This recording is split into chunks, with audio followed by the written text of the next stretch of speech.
Bienvenue sur Coran de ton cœur, le podcast qui t'aide à reconnecter ton cœur à ton Coran.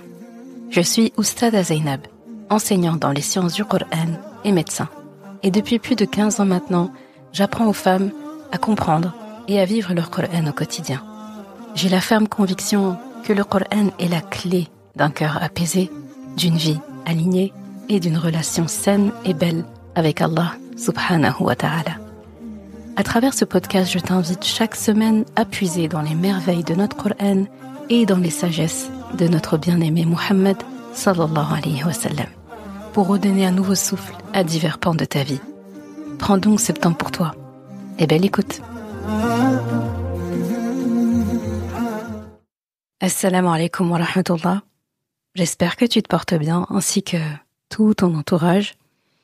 Je suis très contente du sujet qu'on va aborder aujourd'hui, ce trio gagnant, comme j'ai mentionné dans le titre de cet épisode, qui regroupe en réalité 3 éléments que j'ai déjà abordés dans ce podcast, et on va rentrer vraiment dans le vif du sujet. Donc j'aimerais vraiment parler d'un trio qui a transformé ma vie.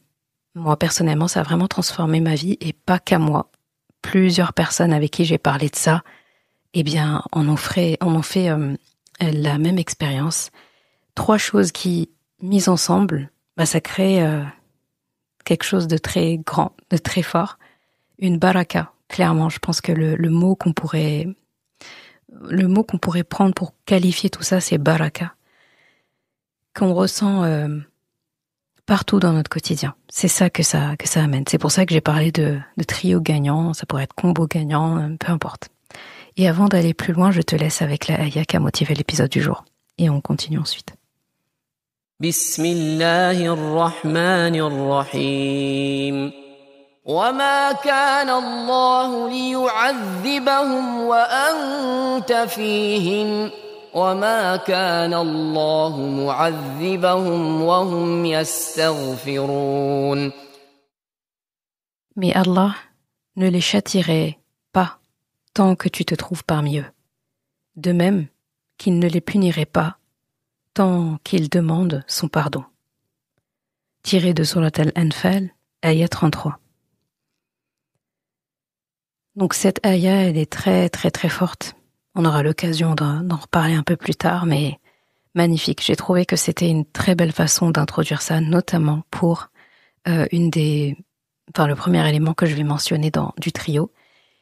Mais avant même de rentrer dans le trio de ces 3 actions très très puissantes, eh bien, à savoir al-istighfar, je spoil, à savoir al-istighfar, la lecture de al-Baqara et le tahajjud. Donc retiens, istighfar, Baqara, tahajjud. Tu vas voir que là, après ça, tu seras plus la même personne. Donc avant même de parler de ça, je pense que le croyant, le musulman, la musulmane, la croyante, a besoin comme d'un allumage intérieur. Et cet allumage, je pense que ça passe par le dhikr aussi, le fait de se rappeler Allah. Et ça passe par des formules. Pourquoi je dis ça? Parce que quand on commence à instaurer ces habitudes-là, ces adorations que je t'ai mentionnées, quand tu saisis en tout cas l'importance de ça, quand tu commences à l'implémenter, il y a quelque chose qui peut venir, c'est soit on est en difficulté en fait pour maintenir le rythme. Parfois il y a la paresse qui peut venir, parfois on doute, parfois on se dire plein de choses peuvent venir en fait. La flemme peut arriver, on est des êtres humains, on peut oublier de le faire un jour. On peut se dire oui, mais à quoi bon? J'ai l'impression que ça ne change pas, alors qu'en réalité oui. Et puis Shaitan, faut se dire que lui, il sera toujours dans les parages en fait. Vous allez commencer ça. Tu vas commencer à mettre en place des actions qui plaisent à Allah. Il faut se dire que là, ça sonne chez lui et il prend rendez-vous pour venir t'enquiquiner. Donc, il faut se dire vraiment, lui, il va être sur ton dos. Dans tous les cas, il va tenter quelque chose. Il n'embête pas les gens qui sont sur un long fleuve tranquille et en fait qui sont pas exposés ni à des challenges, ni à des épreuves, ni essayent de mettre en place des actions. Il va venir embêter ceux qui tentent des actions, tout simplement. Donc, tout ça peut arriver en fait. Et Shaitan, il vient, il va nous susurrer dans les oreilles, il va nous fatiguer, il va nous dire oui, mais tu vois, là c'est mécanique ce que tu fais, ça sert à rien, ton esprit il est pas à fond dedans. Oui, mais là, t'as d'autres priorités. Mais là, le prophète, sallallahu alayhi wa sallam, il dit dans son hadith qu'il a fait ça, 100 fois, en fait. Pourquoi toi, tu veux en faire plus? Etc., etc. Et là, ça peut être récurrent, en fait, et très fatigant. Donc, on a besoin dans ces moments-là d'un booster. Parce qu'au lieu de rentrer directement les pieds dans le plat et se dire, bon, allez, je vais mettre en place ça. Donc, istighfar, je vais me faire un petit programme. Baqara, je vais me faire un programme. Tahajjud, je vais me faire un programme. Il y a quelque chose en préalable qu'il faut faire. Déjà, c'est demander à Allah, faire des invocations, demander à Allah de faciliter ça. Et en réalité, quand on regarde dans la vie du prophète sallallahu alayhi wa sallam, on se rend compte qu'il nous a donné des clés très intéressantes. Et c'est pour ça que je mets en place comme un préambule, comme des conditions préalables, des prérequis pour que le reste semble plus fluide. Et je pense que ça, c'est des clés qui sont très intéressantes et on prend pas assez le temps de le dire. Je dis pas que tu trouveras personne qui va te dire ça, qui va te faire ce rappel, au contraire.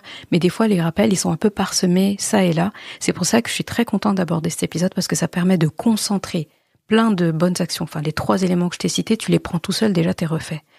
Mais si tu les combines, alors là, je pense que là, t'as un rempart, t'as une barrière, t'as une source de baraka. C'est impossible après ça que ta vie ne change pas. Impossible. Je prends le risque de dire ça. Impossible.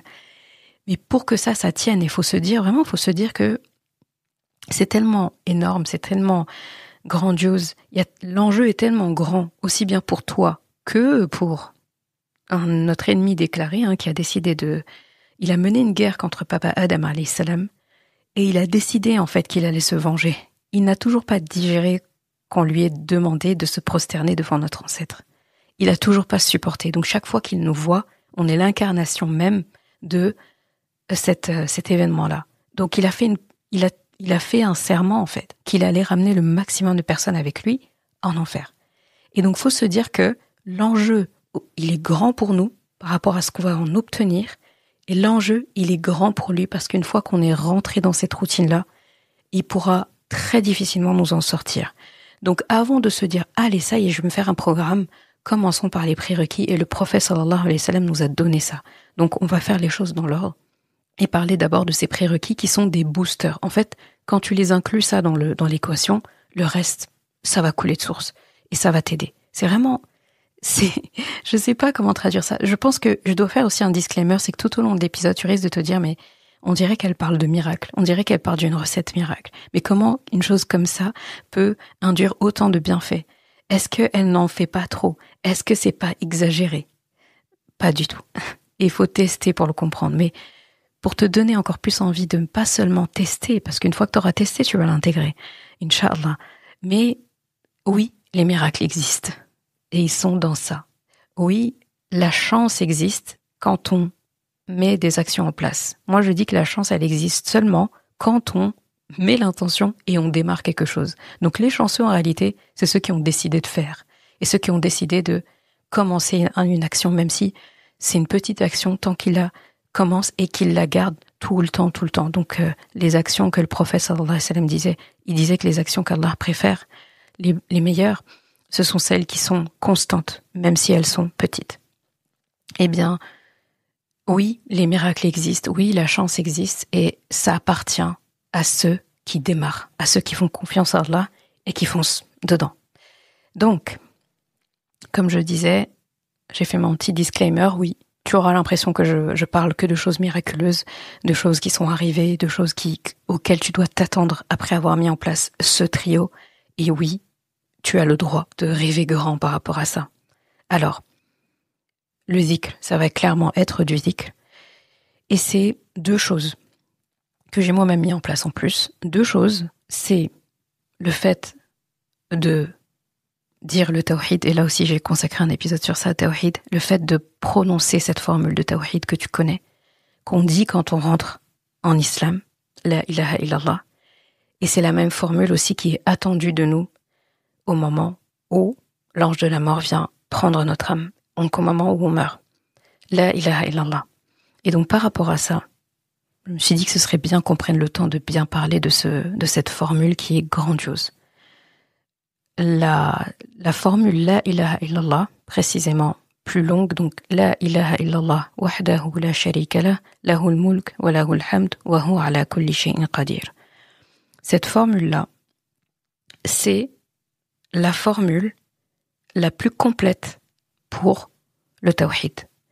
Et par rapport à ça, il y a des hadiths qui parlent de ça. D'ailleurs, les savants parlaient de ce dhikr comme étant, donc, elle était appelée Taj al-Adhkar, ou Taj al-Dhikr.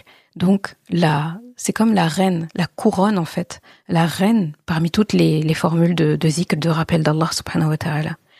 Et il est rapporté dans le recueil de Muslim, par Muslim, que le prophète sallallahu alayhi wa sallam a dit « La meilleure des paroles que moi et les prophètes avant moi avons dites est « La ilaha illallah, wahdahu la sharika lah, lahul mulk wa lahul hamd, wa huwa ala kulli shay'in qadir » Et cette formule, c'est la formule de la shahada, c'est la formule de l'unicité.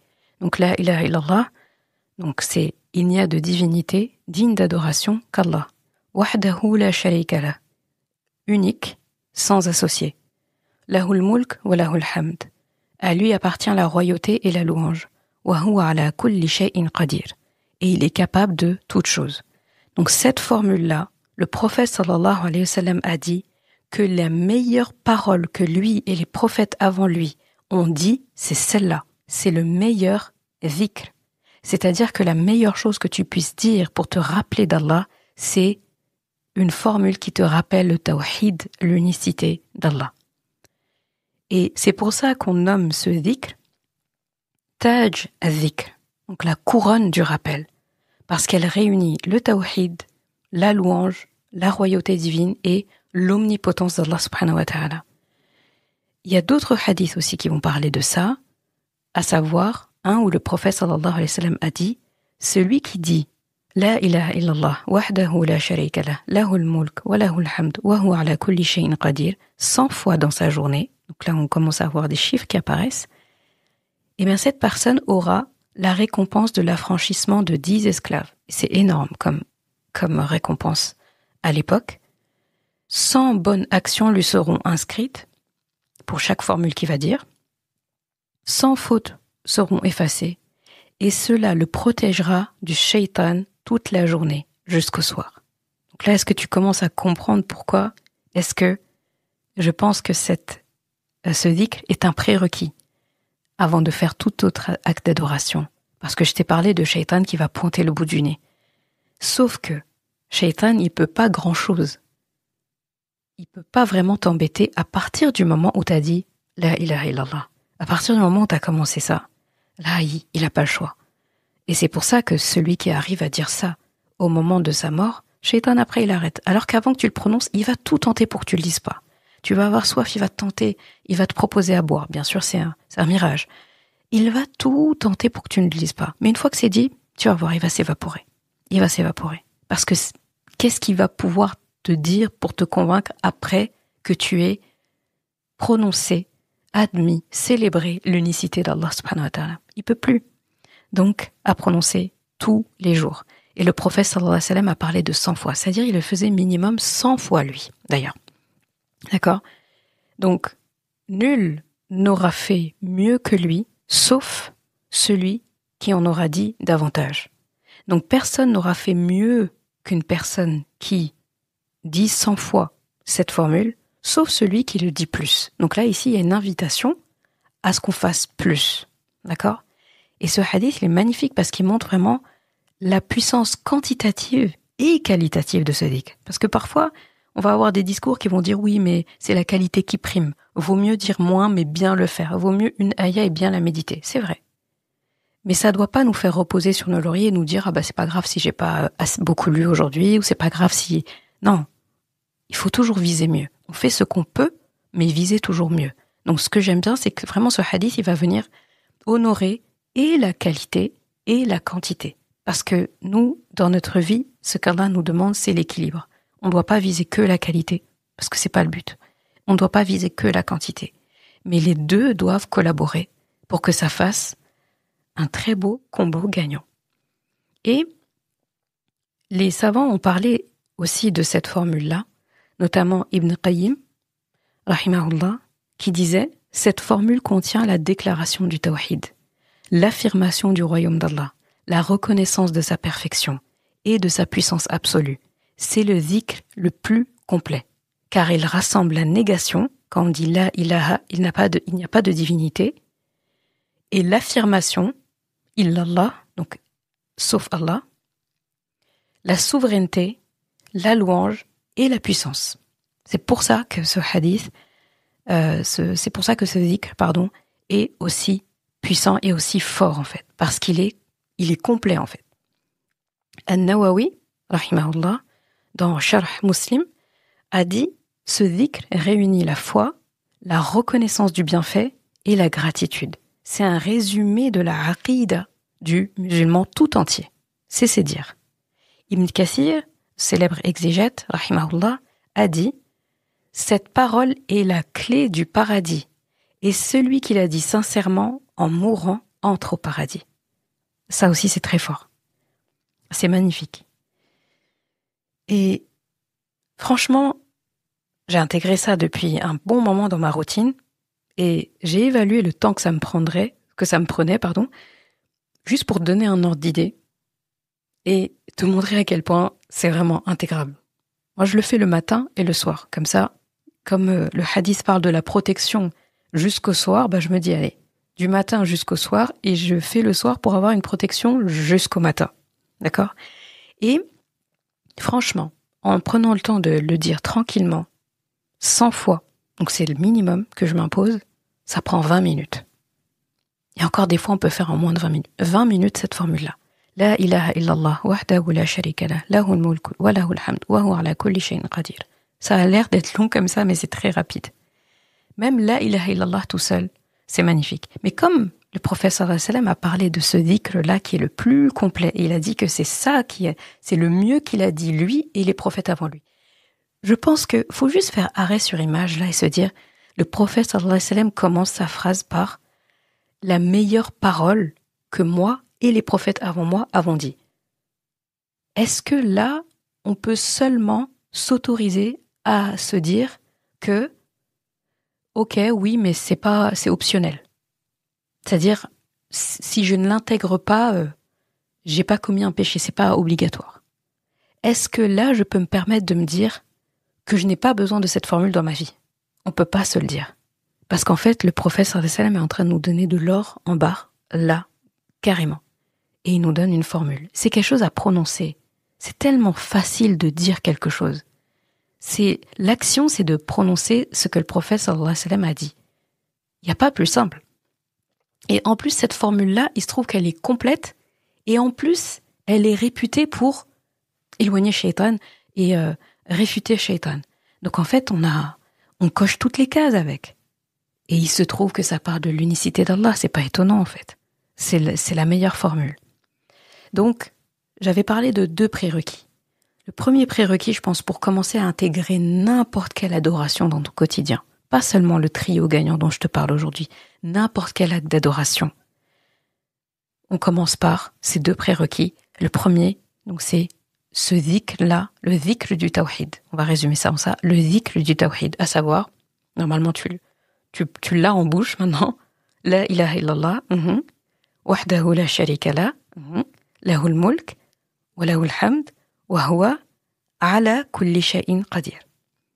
Donc tout ça, ce sera bien sûr dans les notes de l'épisode, à la fois la formule en arabe, en la traduction, et même si j'aime pas trop mettre en phonétique, parce que c'est pas tout à fait, c'est pas évident à retranscrire, on va le mettre en phonétique aussi, Inch'Allah, pour faciliter à ceux qui n'ont pas encore appris à lire et à écrire en arabe. Je dis pas encore parce que je sais que vous allez le faire, et parce qu'Allah va vous faciliter, parce qu'en fait j'ai fait doha pour ça avant cet épisode et à chaque fois en réalité, en coulisses.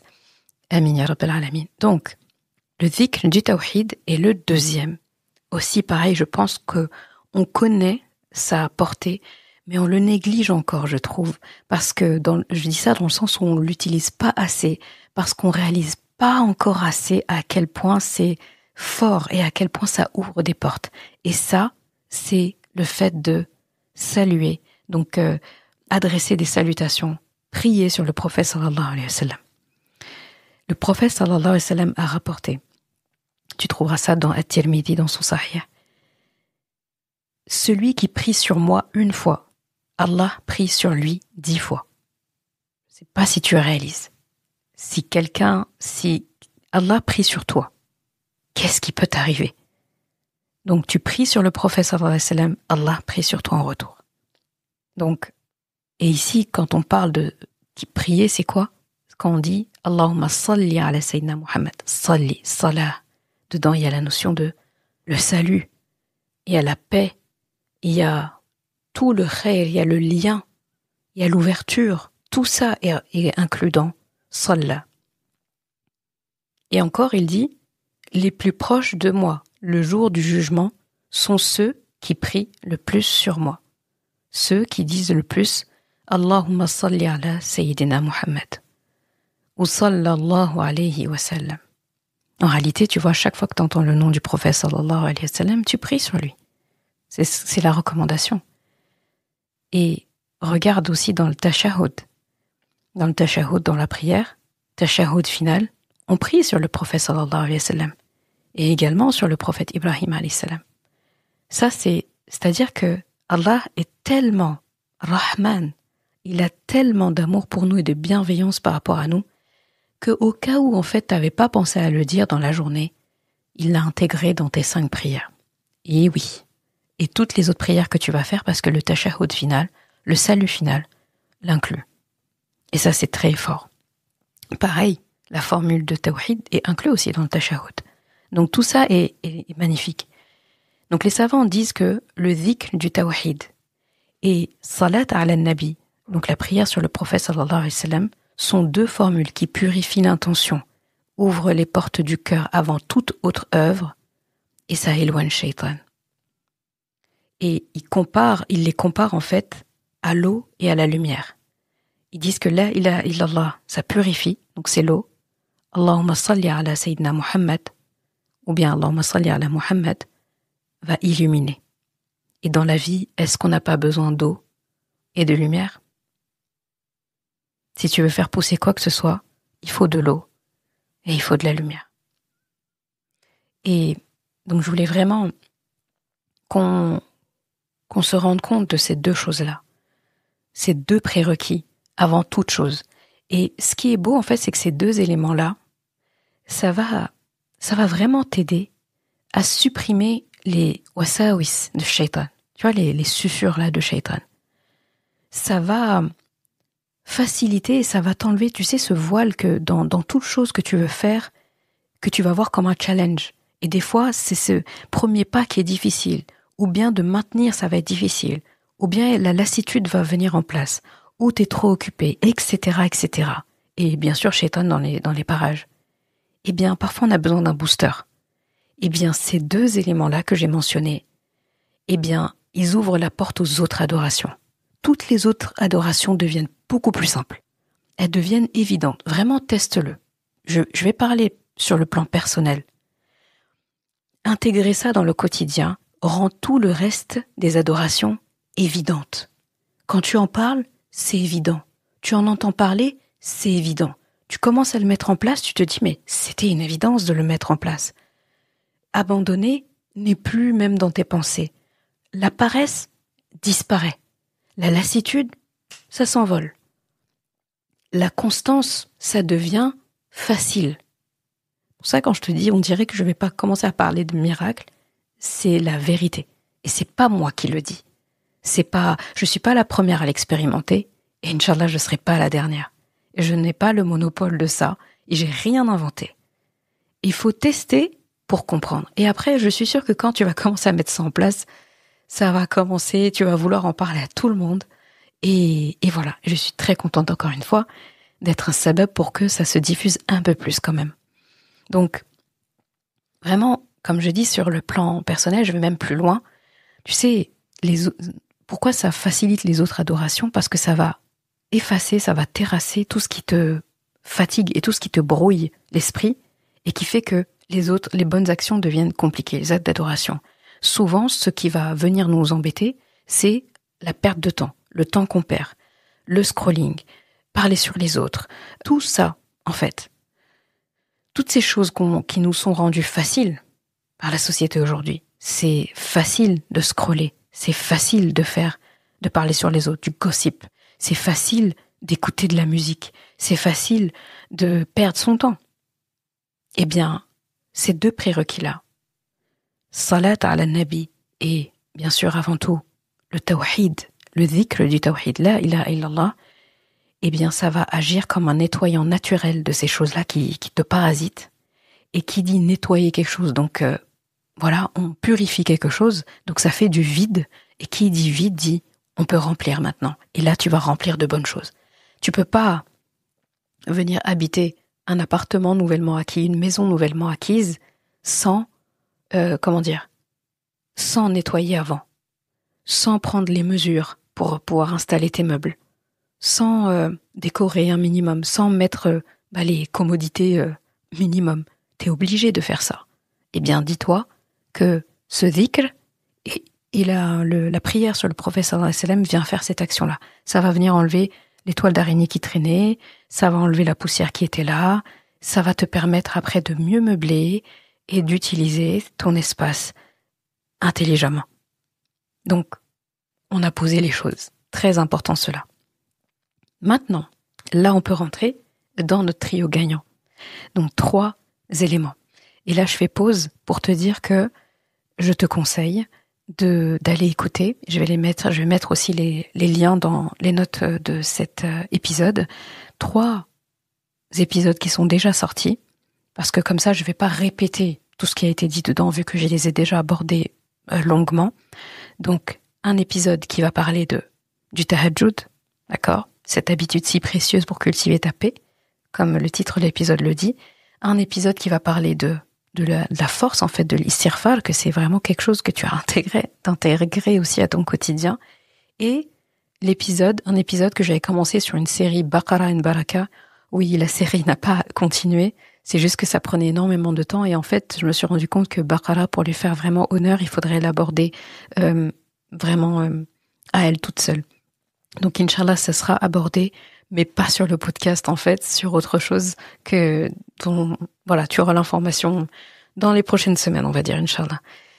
Donc, je t'invite à écouter ces 3 épisodes. Soit tu le fais maintenant, il n'y a pas de souci, soit après cet épisode. C'est pas une condition sine qua non, d'accord? Les tous sont complémentaires, mais c'est pour dire vraiment que je les ai abordés en long, en large, de travers, dans ces épisodes-là. Voilà. On va commencer par al-istighfar. Al-istighfar, c'est la première marche que je te propose de ce trio gagnant. C'est demander pardon, encore et encore. Le prophète sallallahu alayhi wa sallam, qui est pourtant faillible, disait qu'il faisait pas moins de 70 istighfar par jour. Dans une autre version, pas moins de 100 istighfar par jour. Donc là, à ce stade, tu sais que tu dois au moins dire 100 fois la ilaha illallah wahdahu la sharika lah, lahul mulk wa lahul hamd wa huwa ala kulli shay'in qadir, des prières sur le prophète sallallahu alayhi wa sallam dès que tu y penses. Et là, t'es à minimum 70-100 istighfar. Mais autant dans l'épisode où je parlais du pardon, donc istighfar, c'est le pardon, j'ai évoqué ça, autant là, j'aimerais qu'on passe à une vitesse plus importante, à une vitesse supérieure de l'istighfar, parce que on peut pas s'arrêter au minimum, en fait. Si le prophète sallallahu alayhi wa sallam disait que c'était un minimum, c'est pour dire que, en fait, tu peux pas faire moins que ça si tu veux espérer quelque chose dans la vie. Il faut faire plus, et on est capable de faire plus. Et le prophète sallallahu alayhi wa sallam disait dans un hadith que tu as trouvé dans les Sunan de Abi Daoud, il disait Man lazim al-istighfar ja'ala Allahu lahu min kulli hammin faraja wa min kulli dhiqin makhraja wa razaqahu min haythu la yahtasib. Magnifique. La traduction, ça donne quiconque pratique constamment al-istighfar, donc le fait de demander pardon à Allah, de dire astaghfirullah, Allah lui accordera une issue à toute angoisse, un soulagement à toute difficulté, et lui pourvoira une subsistance d'où il ne s'attendait pas. Bon, est-ce qu'il y a quelque chose qui n'est pas inclus dans ce que le prophète sallallahu alayhi wa sallam a dit ici? Est-ce que tout ce qu'il a dit, finalement, tout ce que on peut rencontrer comme difficulté dans la vie, est-ce que c'est pas inclus dans ce qu'il a dit? Il a parlé de une issue à toute angoisse. Je pense que ça, on l'a tous vécu. On a tous vécu l'angoisse. Un soulagement à toute difficulté. La difficulté, c'est un peu notre quotidien. Et la subsistance qu'Allah va nous pourvoir d'où on n'attendait pas. Et là aussi, c'est un grand débat aujourd'hui, la subsistance. D'où ça vient? Comment l'obtenir? Comment avoir plus? Etc. Donc finalement, au lieu d'aller tout de suite se ruer vers les formules business qui te dit comment tu vas gagner tes premiers 100 000, 1000, 10 millions, je sais pas combien, tout ce qui se dit, c'est très bien. Si les formules marchent, c'est très bien. Mais pas avant d'avoir utilisé la formule qui ouvre les portes du risque. Et peut-être que ton risque va venir par ces moyens-là et par ces conseils business-là, mais seulement après que tu sois passé par le bureau par lequel tu devais passer, c'est celui de l'istighfar. Le bureau, il y a écrit istighfar sur la porte, c'est ici qu'il faut toquer d'abord. D'accord. Et il y a eu des commentaires des savants par rapport à ça. Ibn Qayyim, rahimahullah, par exemple, disait, le prophète sallallahu alayhi wa sallam a lié l'istighfar à 3 bienfaits majeurs. Le soulagement de l'angoisse, donc al-faraj, la sortie d'une impasse, donc makhraj, et la subsistance inattendue quand il dit « rizq min haythu la yahtasib ». Et ça prouve que l'istighfar est une clé universelle. Et il dit « il efface le passé, il ouvre les portes du présent et il prépare les bénédictions du futur ». Et c'est pour ça que l'istighfar est si complet, parce qu'il agit sur tous les éléments de notre frise chronologique. Le passé, parce que ça efface, le présent et la suite, le futur. Qu'est-ce qu'on veut de plus? Je ne sais pas. Et donc 3 promesses en une phrase. 3 promesses en une phrase. Quand tu te sens étouffé en gros, répète astaghfirullah. Quand tu ne vois pas d'issue à quelque chose, répète astaghfirullah.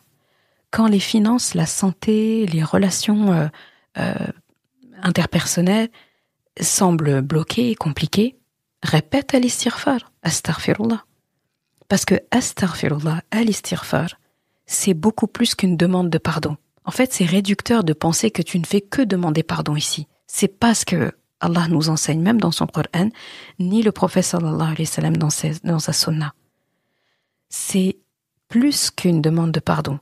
C'est une déclaration d'humilité. C'est reconnaître qu'on ne maîtrise rien, sauf si Allah nous le permet, et que seul Allah peut tout dénouer, tout accorder, tout ouvrir, tout. Et donc, c'est pour ça qu'Ibn Qayyim, rahimahullah, disait que ce dhikr efface le passé, ouvre les portes du présent et prépare les bénédictions du futur. Donc, clairement. Donc, on peut avoir un cœur qui est fatigué, on n'a plus de force, on a moins de temps, mais si ton astaghfirullah, il est sincère, eh bien, il va aussi te réparer. Et ça me fait penser aussi à, ça je l'avais mentionné dans l'épisode, au verset qui est dans Surat Nuh. Très beau verset. Et ça aussi, c'est utilisé comme dalil par les savants les exégètes, donc les savants de l'exégèse du Coran, qui vont expliquer que ce verset-là est un dalil par rapport, une explication, une raison valable de croire et de comprendre que al-istighfar ouvre des portes. Pourquoi? Parce que Nuh alayhi salam dit dans cette sourate, qui porte son nom d'ailleurs, demandez pardon à votre Rabb, il vous enverra du ciel des pluies abondantes et il multipliera vos richesses et vos enfants. L'istighfar, c'est cette pluie, mais à l'intérieur. Et ces fruits arrivent aussi bien par l'extérieur que par l'intérieur. Et celui ou celle qui s'attache à l'istighfar, il va voir son cœur reverdir et va devenir comme un beau jardin parce que la pluie a pu tomber. Et ses soucis vont s'alléger et ses portes vont s'ouvrir. Et personne n'aurait pu les ouvrir à part Allah, subhanahu wa ta'ala. Donc vraiment, istighfar, faut vraiment l'intégrer. Pour moi, c'est le désencombrement, c'est la vidange. Si on prend la métaphore d'une maison que tu viens d'acquérir, l'istighfar, c'est pas encore la phase où tu montes tes meubles, où tu achètes ta déco. C'est vraiment quand tu viens d'arriver, il faut désencombrer, il faut vidanger tout ça, il faut enlever les toiles d'araignée, faut nettoyer, faut rincer, faut laver les murs, etc. C'est cette phase-là, à l'istighfar.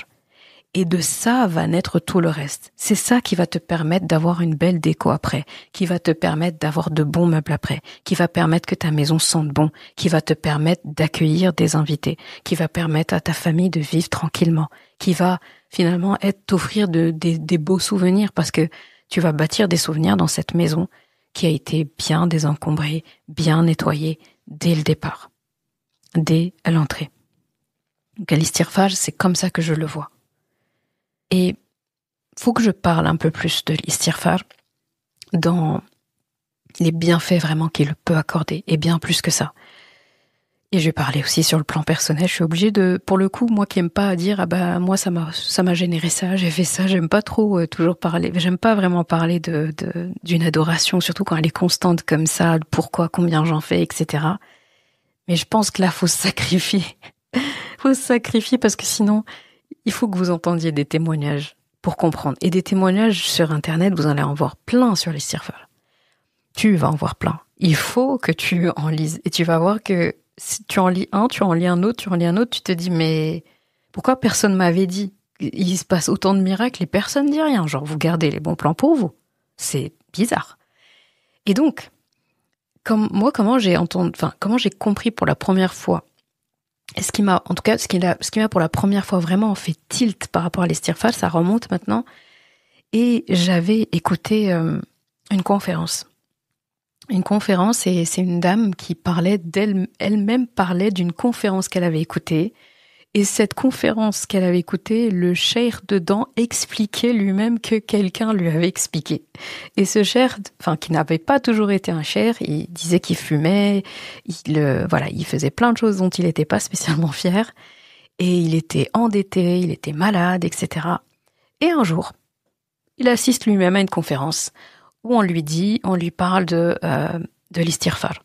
On lui parle de cette personne qui témoigne. C'est vraiment, on a l'impression que c'est imbriqué. Vraiment, l'un a dit ce que l'autre lui a dit, etc. C'est vraiment trop beau.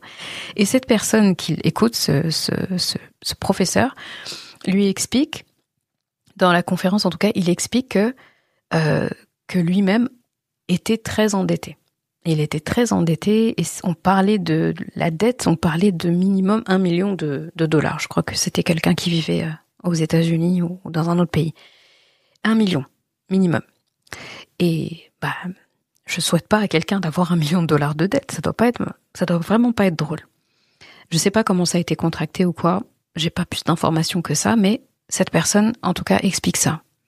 Et il dit que lui-même, qu'est-ce qu'on lui avait conseillé? On lui avait dit, fais istighfar. Et fais-en beaucoup. Genre, c'est pas 100 minimum. Fais-en beaucoup. Et lui, il était tellement... il avait tellement pas d'options. Il était tellement au bout du rouleau. De toute façon, il a dit, je perds quoi? Et il s'est fait un programme. Il a dit, le cheikh, il a dit qu'il fallait en faire, parce que le cheikh lui avait suggéré, il lui a dit, vas-y, fais-en 1000.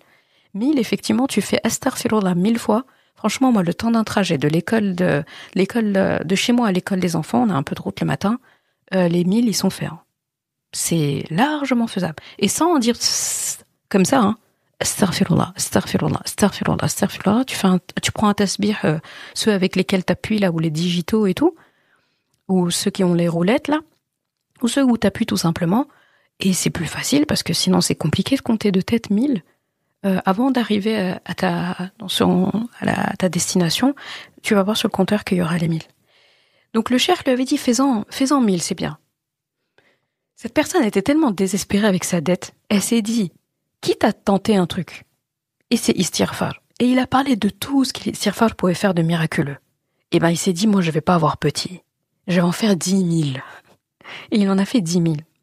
Et cette personne qui était fauchée, qui était endettée, qui commettait plein de péchés, etc., eh bien il raconte sa fabuleuse histoire. Et il explique que dans les 3 mois, il a appliqué ça pendant au moins 3 mois. Après, le spoiler, c'est qu'il n'a jamais arrêté après. Mais il a appliqué 3 mois où tous les jours, il faisait 10 000 istighfar minimum. Et quand ça commençait même il voulait qu'il y ait encore plus de baraka, il était même passé à 30 000 puis 50 000. Enfin, je me suis dit, il récite. En fait, tout ce qu'il fait dans la journée, il y a istighfar avec. Il parle avec les gens istighfar, il tapote sur l'ordinateur istighfar, il cuisine istighfar, il conduit istighfar. Je sais pas. Mais en tout cas, Félicitations à lui. Et il disait que c'était 10 000 minimum. Minimum.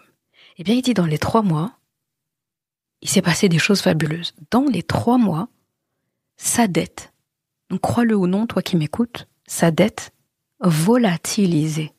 Allah avait réglé sa dette. Il n'était plus endetté. Si on s'arrêtait là, si tu avais 1 million d'euros de dette, je te le souhaite pas, et Allah résout ta dette par des moyens que tu n'espérais pas. Donc si on t'avait dit en avance que ça allait se passer comme ça, tu n'y aurais pas cru. C'est un scénario, faut se dire que c'est un scénario il était impossible pour toi de penser à ce scénario. Et quand ce scénario se passe, tu te dis, mais il y a vraiment qu'Allah qui est capable de ça. Je ne pouvais pas penser que ça pourrait arriver de cette façon. Et donc si ça t'arrive, est-ce que après que cette dette de 1 million d'euros s'efface, tu oserais demander plus à quelqu'un?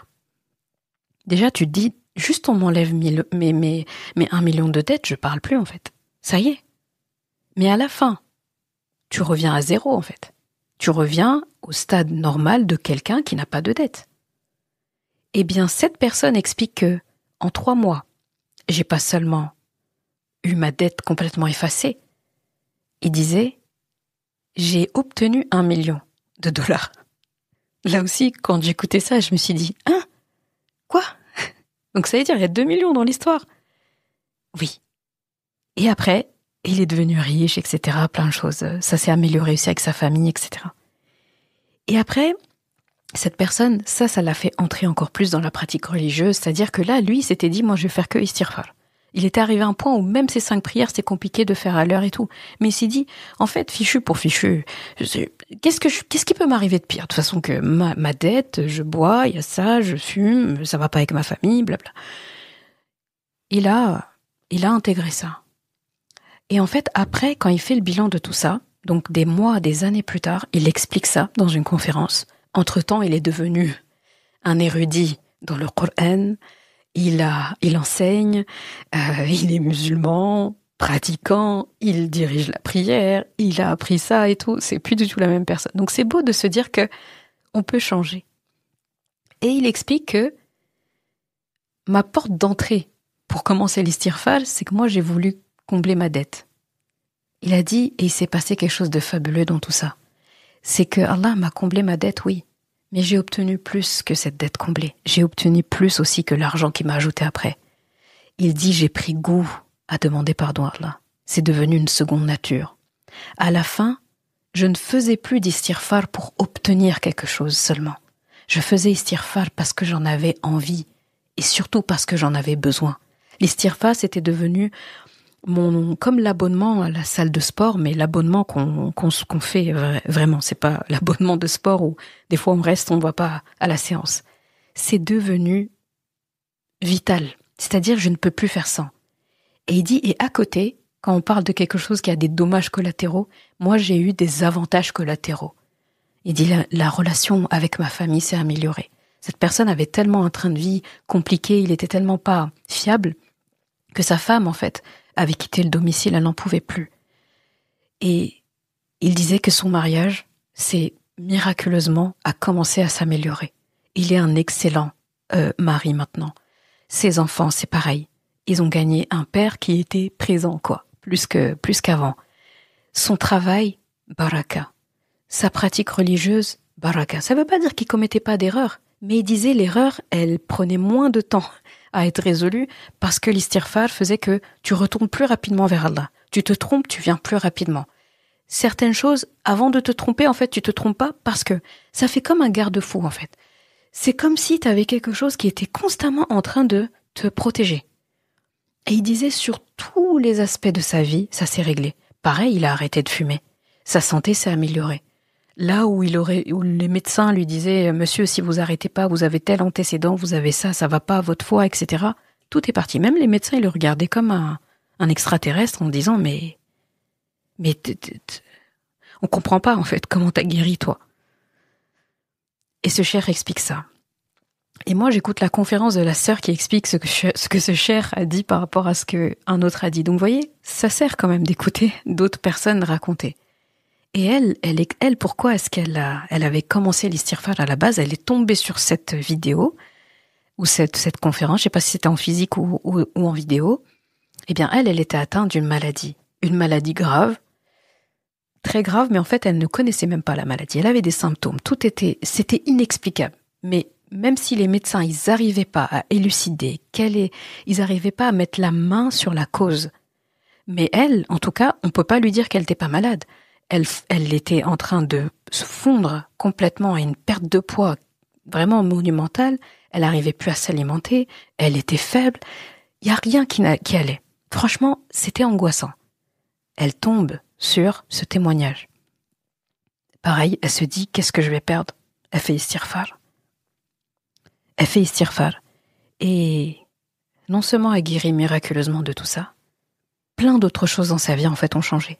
Pareil, le risque, parce que c'est quelque chose de très frappant quand on commence à faire l'istighfar, et quand on est constant dedans, il n'est pas impossible, et je dirais même, c'est impossible que ça ne se passe pas. Il y a une baraka dans la subsistance qui commence à arriver. Et ça, c'est assez déroutant.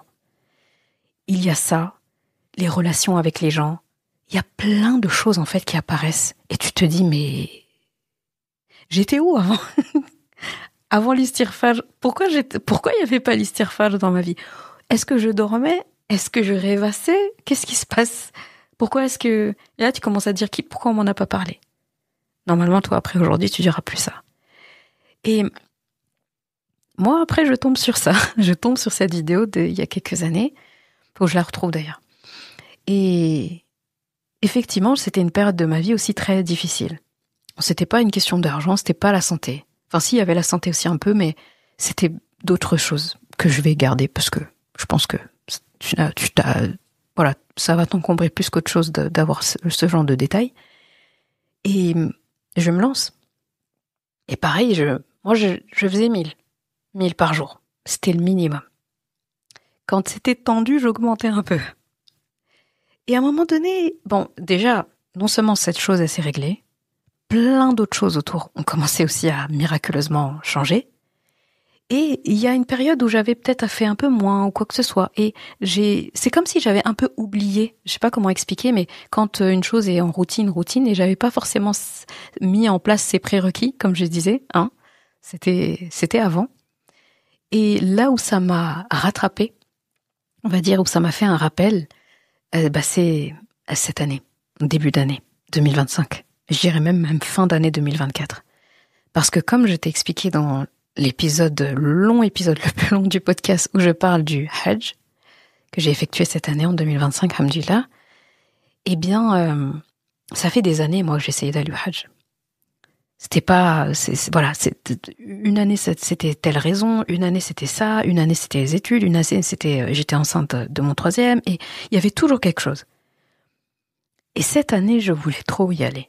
Et je me suis dit, Allah, toutes ces choses en fait qui étaient des barrages avant, cette année, il n'y a pas ces barrages-là. Mais je sais quand même que c'est toi qui invites. Et là, l'istighfar, au sens où je l'employais avant, est revenu. Et là, j'ai comme eu un truc, mais attends, mais c'est à ma portée. Et je remercie une amie avec qui j'ai parlé, qui elle, l'istighfar, elle c'est minimum 10 000 par jour. Elle fait jamais moins. Quand vraiment c'est tendu, elle en fait même 50 000 par jour. Qu'Allah la récompense. Maman solo de 7 enfants, qu'elle élève, machallah. Tu vois ces enfants, en fait, tu comprends d'où ça vient. Les 7 sont exemplaires. Fatabarakallah wa ahsanu khaliqin, fais doua pour eux. Elle est digne avec tout ce qu'elle a vécu. Plus le fait d'élever seule 7 enfants. Quelle que soit la raison, élever seule 7 enfants, c'est tendu. C'est quelque chose. J'en sais quelque chose. J'élève moi-même seul mes enfants. C'est pas facile. C'est pas facile. Et quand je la vois, subhanallah, et elle fait pas semblant, c'est-à-dire quand tu lui poses la question, c'est pas une façade, c'est pas un masque, juste elle dit ça va. J'ai rarement vu quelqu'un qui avait des traits aussi détendus du visage tout le temps. Je l'ai jamais vu se fâcher. Je l'ai jamais vu crier. Et pourtant, je l'ai vu avec ses enfants. On en a passé du temps. Elle crie pas. Elle est pas énervée. Tout ce qu'elle dit, c'est dans le calme. Elle a toujours le sourire, c'est son deuxième visage.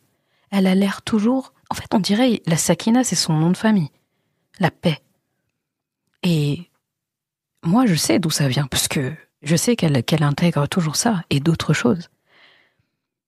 Et en fait, un jour, je lui soumets et je lui dis, tu sais, j'aimerais aller au Hajj cette année, ça fait plusieurs fois que j'essaie d'aller. Et je disais pas ça à beaucoup de gens, parce que c'est un truc que j'aime bien garder un peu pour moi. Et je lui disais, m'oublie pas dans tes doigts. Parce que quelque part, j'avais intégré que cette personne, Allah, il lui exauce ses doigts. Et elle m'a regardée, elle m'a dit, Zainab, enfin, est-ce que ce serait pas plus rapide que tu t'occupes de ça? Et je lui dis, c'est-à-dire? Elle me dit, tu fais bien l'istighfar? Je dis, oui. Combien? Je dis, 1000. Je descends, quand vraiment j'ai pas le temps, ou j'ai osé dire ça, quand j'ai vraiment c'est compliqué, j'ai pas beaucoup de temps, 100. Je descends jamais en dessous de 100, comme le professeur Sam y faisait, mais 1000 en ce moment. Elle me regarde, elle me dit, Zainab, pas toi. Je dis, comment ça? Et j'ai vu une sorte de déception dans son visage, mais dans le bon sens du terme. Elle me dit, tu peux pas me dire que tu as tout tenté pour le Hajj si t'as pas fait minimum 10 000 istighfar, en fait. Dans ton cas, ça devient urgent, en fait. Toi, t'es en phase, c'est une phase critique. Mayday, mais fais tes 10 000, en fait, t'attends quoi? Elle savait que c'était la manière de déclencher quelque chose chez moi. Et là, je l'ai regardée, on dirait qu'elle me disait quelque chose, une vérité 100% vraie, mais que j'avais enfouie loin derrière. Et là, tout m'est revenu, tout était logique. Et donc, dans les 6 mois, même avant les 6 mois du Hajj, c'est devenu un protocole. Je me suis prescrit ça. 10 000 par jour. Minimum. Et une amie avec qui je suis partie au Hajj, je lui ai transmis cette astuce-là. Je lui ai dit, vas-y, viens, on fait ensemble. Et des fois, on se taquinait, on se disait, il y a des gens qui font 10 000 pas par jour. Nous, on les fait avec istighfar. Et donc, c'était un challenge. On se dit, alors, t'en es à combien aujourd'hui? Moi, j'ai presque. Et donc, du coup, c'était un prétexte, des fois, je sortais marcher pour pouvoir faire istighfar. C'est pas pour les pas. Et là, je le dis, c'est très vulnérable pour moi de dire ça. Tu me trouveras pas te raconter combien je fais ceci, cela. C'est pas dans mes habitudes ni ma tasse de thé. Mais je pense, comme je disais tout à l'heure, il faut se sacrifier pour donner l'impulsion aux autres. Et je pense clairement que ce ne serait pas normal dans ce podcast de pas te pousser à faire ça. Et c'est pas moi qui le dis, encore une fois. Et donc, je n'aurais pas la prétention de dire c'est parce que j'ai fait istighfar que j'ai obtenu ça, parce que ça c'est Allah qui sait. Mais c'est un miracle que ça fait 10 ans que je suis Dhul Hijjah assidûment, etc. 5 ans exactement que j'ai la possibilité d'aller au Hajj. Et que Allah ne l'a pas écrit. Tout le temps il y avait quelque chose. Parfois même quand tout semblait, tous les compteurs, tous les voyants au vert plutôt, j'y allais quand même pas. J'étais pas sur la liste. Et c'est pas faute d'avoir essayé. Moi, je croyais que j'avais tout essayé. Jusqu'à ce que mon ami me regarde et me dise, t'as tout essayé, t'as pas fait istighfar. Enfin, tu parles à qui, là?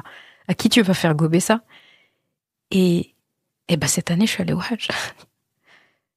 Et c'était pas un Hajj, seulement Hajj. Je pense, t'as écouté l'épisode, t'as compris. Je pense que ceux qui ont écouté l'épisode, maintenant, ils comprennent le pourquoi du comment. On voulait dire, mais c'est bas, c'est pour ça.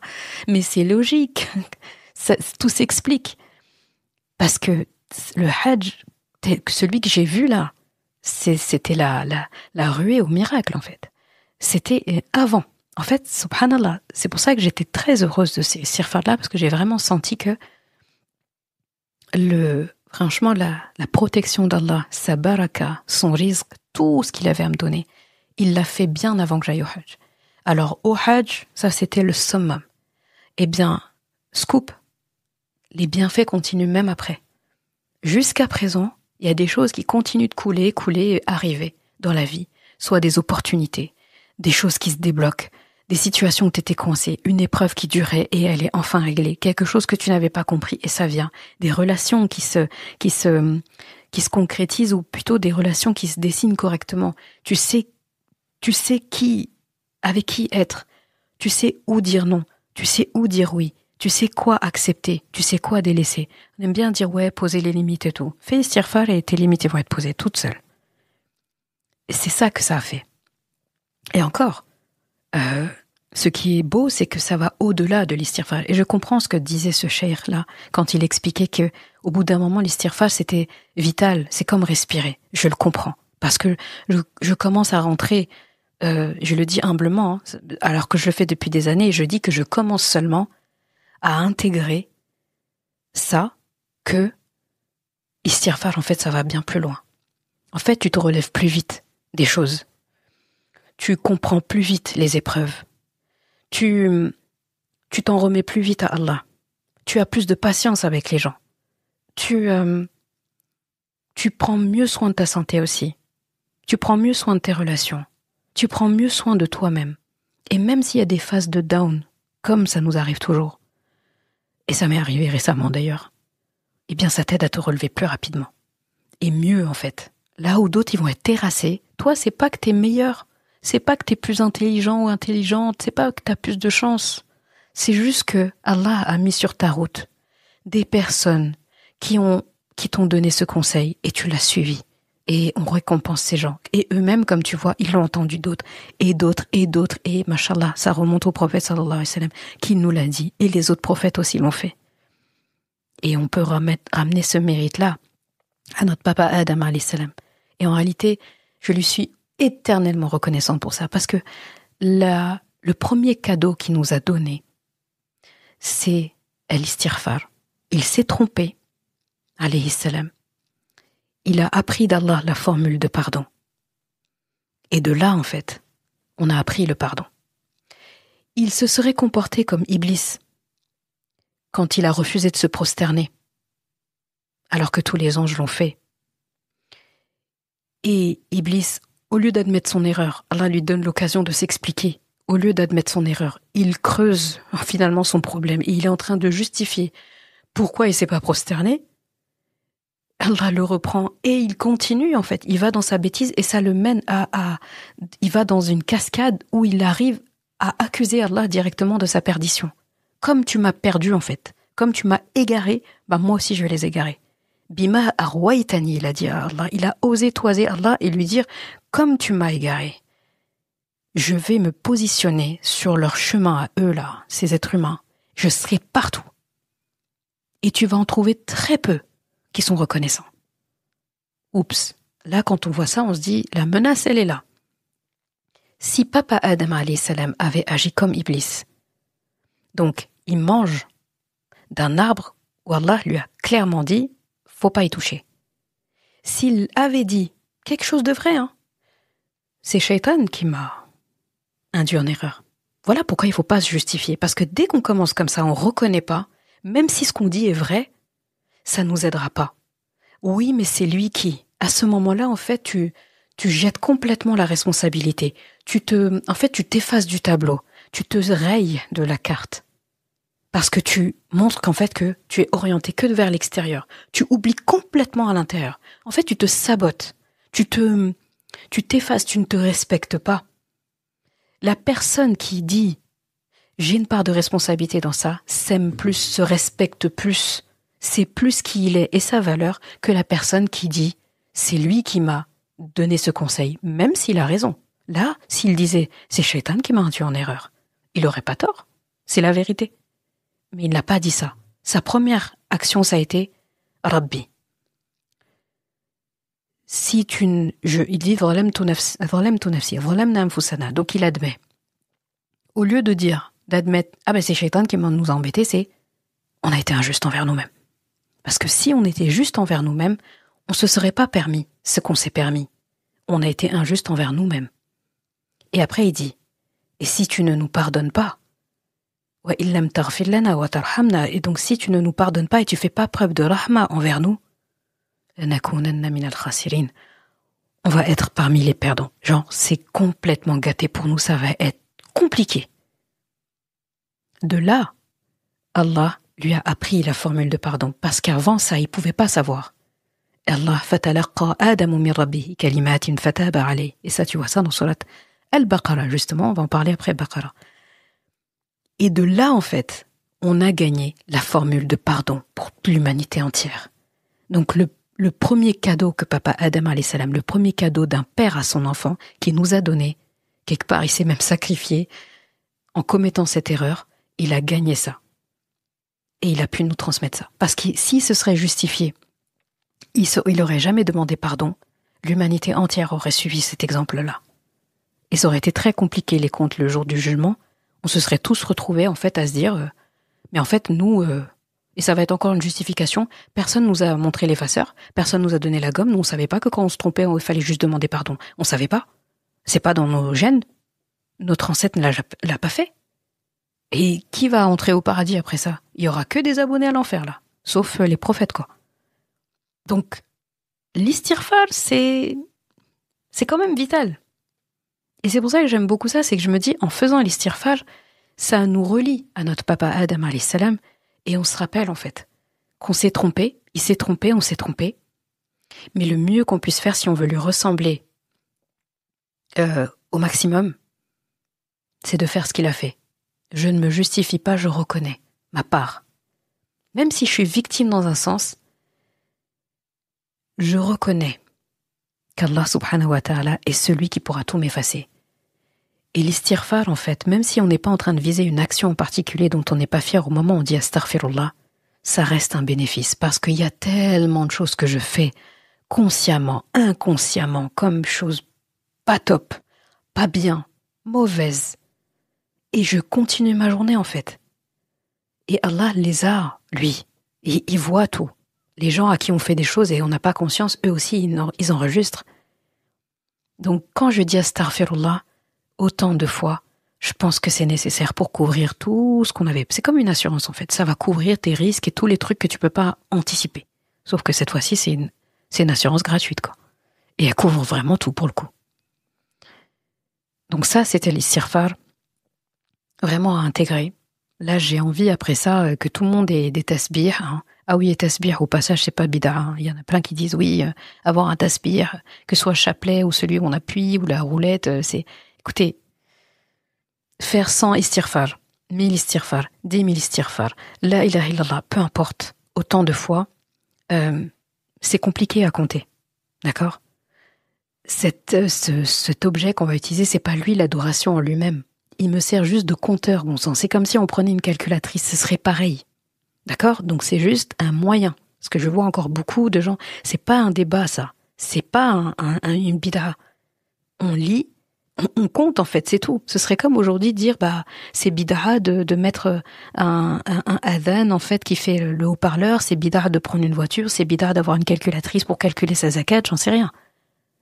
Non, c'est pas une bid'a, c'est un moyen comme un autre. Donc je veux même pas rentrer dans ce débat si un jour je parle de vous êtes à combien de istighfar, je sais pas, ou bien on voit une photo de quelqu'un qui a un tasbih et puis dans les commentaires voir des gens qui disent c'est bid'a. De toute façon, si je vois un commentaire comme ça, je le supprimerai, comme ça c'est réglé. On n'a pas le temps pour ce genre de choses. On a des istighfar à faire, n'est-ce pas? Et j'en profite, parce que je tenais absolument à faire ça, faire un aparté, un remerciement à ma sœur Mélissa du podcast Sakina Seekers et du compte Instagram du même nom. Et j'ai déjà été invitée chez elle. Je l'ai déjà invitée aussi à un épisode avec Océane sur l'accueil qu'on doit faire aux reconvertis à l'islam parce qu'elle a fait un Istighfar Challenge. Machallah, je sais plus qu'est-ce qui l'avait motivé à commencer ça. Mais sur Instagram, chaque jour, pendant au moins 100 jours. Et après les 100 jours, elle a continué. Ça a commencé vraiment en petit, une semaine, etc. Et puis après, ça a maintenu. Et tous les jours en story, elle mettait J2, J10, J50. Et là, récemment, il y avait J100 de l'Istighfar Challenge. Et le compteur, c'était à 1000 istighfar. 1000 par jour. Et du coup, les sœurs, ça leur faisait un rendez-vous. Quelque part, les gens, ils partageaient, ils pointaient, etc. Alors, t'en es où? Et puis, petit à petit, elle posait même la question, qu'est-ce que vous avez ressenti par rapport à l'istighfar? Quels sont les effets que vous commencez à voir? Et c'était beau à voir. Et il y a des personnes qui en arrivaient à la même conclusion que je disais tout à l'heure, que l'istighfar, en fait, il y a des bienfaits comme ça qui sont pas palpables. Ça va au-delà de, j'ai une maladie grave, donc je fais istighfar et ma maladie s'efface. J'ai des dettes, mes relations ici, mon risque par là, etc. Ça allait au-delà, en fait. C'était bien plus profond que ça. Quand on fait l'istighfar pendant longtemps, il y a un apaisement qui est là. Rappelez-vous de ce que j'ai dit par rapport à mon amie qui est toujours tranquille, zen, tranquille. Elle est imperturbable. Alors que quand on voit tout ce qui remplit son quotidien, là, les gens, pour beaucoup moins que ce qu'elle vit, ils sont en burn-out tout le temps. Et elle, tranquille. Et sans faire semblant en plus. Et donc, ma sœur Mélissa de Sakina Seeker, j'ai beaucoup aimé parce que, en fait, moi, ça, comme j'ai dit, ça fait longtemps que je mettais en application quand même l'istighfar et je voulais prendre encore beaucoup plus de temps pour bien l'exploiter avant de se mettre à en parler, etc., en guise de challenge. Et quand j'ai vu qu'elle a fait ça, j'ai dit, ah, qu'Allah la récompense. Parce que je m'en voulais, en fait, de rester autant de temps sans harceler tout le monde. D'ailleurs, je présente mes excuses à mes amis qui vont écouter ce podcast et qui vont se dire, Zainab, elle ne nous a pas harcelé avec le istighfar. Comment ça, en fait? Comment elle nous a pas fatigué? Elle nous a pas répété, rabâché, istighfar. Elle aurait dû. Je vais le faire avec cet épisode, désolé. Oui, normalement, on doit rabâcher aux gens l'istighfar. Si on les aime, on doit rabâcher ça. Quelqu'un vient et vous dit, il y a un souci et tout, tu lui dis, t'as fait istighfar? T'as pas fait? Faut commencer par ça, et ainsi de suite. Sans culpabiliser, bien sûr. De toute façon, s'il n'y a pas de culpabilisation, celui qui veut, il veut. Celui qui veut pas, voilà, celui qui n'a pas fait istighfar, alors qui connaît les bienfaits, et après il continue de se plaindre de ses problèmes, je suis désolée, des gens, ils sont amoureux de leurs problèmes. D'accord? Faut tenter. Faut pas dire j'ai tout tenté sans avoir mis istighfar. Impossible. Sinon, ça n'a pas de sens. Et franchement, je salue ça, qu'Allah lui la récompense parce que elle a motivé beaucoup de sœurs. Une personne juste qui commence à se mettre à fond sur l'istighfar parce qu'on lui en a parlé, c'est énormément de hasanat. Alors si c'est plusieurs personnes, donc je voulais vraiment lui faire honneur, lui rendre un grand hommage pour ça, parce que ça fait plaisir des personnes qui prennent leur temps tous les jours de maintenir ça, alors qu'à la fin il y a rien à gagner, il y a rien à donner, mais en réalité pour moi ça vaut plus que les gros concours qu'on voit, un MacBook à gagner, un ceci à cela. Là, elle a offert à ces sœurs-là le monde en fait. Elles avaient le monde dans les mains. Juste avec cette formule. Et c'est magnifique. Et là, j'ai pas besoin de refaire le film de tout ce que le prophète m'a dit par rapport à l'istighfar et les compagnons et les savants du hadith et du Coran. Donc, je pense que tous ceux qui m'écoutent maintenant peuvent faire beaucoup d'invocations pour elle. Inch'Allah ya Rab. Qu'Allah lui facilite tout et lui mette beaucoup de baraka dans tous les aspects de sa vie. Amin ya Rabbal Alamin. Bon, on a beaucoup parlé d'istighfar, mashallah. Passons à Al-Baqara. Donc Al-Baqara, ça aussi j'en ai parlé en long, en large dans l'épisode que je t'ai mentionné tout à l'heure. Donc je vais pas refaire ça. Je vais pas tout répéter. Donc je vais être plus rapide, plus courte, on va dire, avec Al-Baqara. Mais je dois quand même parler de Al-Baqara. Pour rappel, le prophète sallallahu alayhi wa sallam a dit de Al-Baqara, réciter surat Al-Baqara, car la pratiquer, la réciter, est une bénédiction, est une baraka. Et l'abandonner est une perte. Et dans d'autres traductions, est un regret. Et les magiciens, toutes les personnes qui font du sihr, etc., des mauvais sorts et tout, ne peuvent rien contre elle, contre Al-Baqara. Et c'est un hadith authentique. Donc, Al-Baqara, vraiment, c'est comme une armure invisible. Elle va repousser le mal. Elle va protéger ta maison. Elle t'installe dans la discipline. Franchement, lire Al-Baqara, c'est énorme. Et j'ai donné des tips aussi dans cet épisode-là. J'ai aussi une bulle highlight story à la une Baqara sur mon compte Instagram. Faut pas hésiter à le visiter parce que du coup, il y a des gens qui posent souvent la question, oui, mais est-ce qu'il faut la lire en entier? Là, je vous calme tout de suite. L'exigence ici, c'est pas de lire Surat Al-Baqara dans son entièreté tous les jours. C'est d'en lire tous les jours. Donc, si c'est un verset par jour, eh bien, ça reste un verset par jour. C'est très bien. L'essentiel, c'est d'en lire tous les jours. Tous les jours. Baraka, Baqara, Baqara, Baraka. Franchement, là, c'est comme un peu istighfar. Une fois que tu as fait istighfar, donc après tawhid, la ilaha illallah, wahdahu la sharika lah, lahu mulk wa lahu alhamd wa huwa ala kulli shay'in qadir. Allahumma salli ala Muhammad. Astaghfirullah. Et là, déjà, juste ça, on aurait pu s'arrêter là. Et tu rajoutes Baqara. Allez, on va dire 5 versets par jour. Il y a 286 ayats. Tu en fais 5 par jour. Fais le calcul. Tu vas tourner régulièrement dessus. Faut vraiment que ce soit, tu sais, c'est comme un traitement de fond. Il est tous les jours, il est là. Tu le changes pas. Tous les jours, il est là, il est en basal. Et donc, à côté, tu continues ta vie. Tu continues de mémoriser la sourate du moment, tu continues de faire tes révisions du moment, tu continues de faire ta lecture, tadabbur, méditation. Et cette lecture-là de Baqara tous les jours, elle est là, qu'il vente, qu'il pleuve, qu'il neige. Donc peut-être qu'il faudrait, pour être sûr, quand on sait qu'on est quelqu'un qui a un peu du mal avec la constance, normalement, si tu as dit la ilaha illallah tous les jours, ça te facilite et istighfar, et Baqara, et tahajjud. Donc c'est pour ça que j'ai parlé des prérequis. Quand on est quelqu'un où on sait que c'est compliqué, moi, de mettre tout à jour, de faire tout tous les jours, ou il y a des personnes, c'est un peu tout ou rien. Quand ils font pas beaucoup des grosses quantités, ils se disent ah mais c'est pas beaucoup, ouais mais je peux faire plus. Et en final, on fait rien. Vaut mieux fait que parfait, parce que la perfection on peut pas. Donc vaut mieux que ce soit fait. Et en plus, on s'améliore tous les jours. Et encore une fois, c'est Shaitan, il va venir avec Baqara. Franchement, ça lui plaît pas. Ça lui plaît pas. D'ailleurs, quand Baqara elle est récitée, voilà. Le prophète sallam a parlé de ça, que Shaitan, il reste pas dans une maison où il y a Baqara qui est récité. Il fait pas. Il reste pas. Donc, la base. Moi, je remercie la personne qui m'avait dit ça quand j'ai déménagé dans mon premier appartement.